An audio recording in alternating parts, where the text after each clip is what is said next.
Det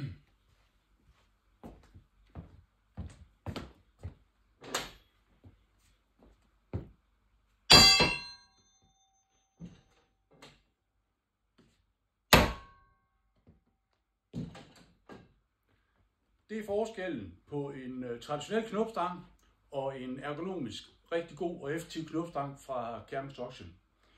Vi laver en shockless effekt i vores værktøjer. Det er sådan set uanset om det er vores knopstanger eller vores brolægger, jomfruer, vores asfaltværktøjer.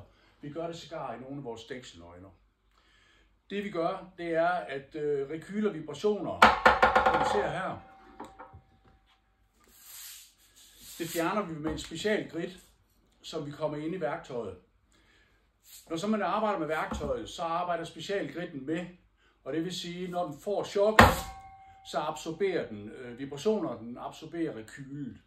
Det rekyl, man normalt har på et stykke værktøj, det er også en energi. Den energi, den får vi med ned i vores arbejdsproces nu, så vi er ikke alene mere ergonomiske i det, vi laver, vi er også mere effektive.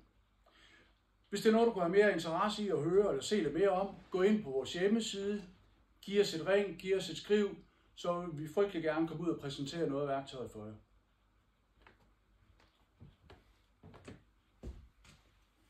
Det tror jeg sgu var okay.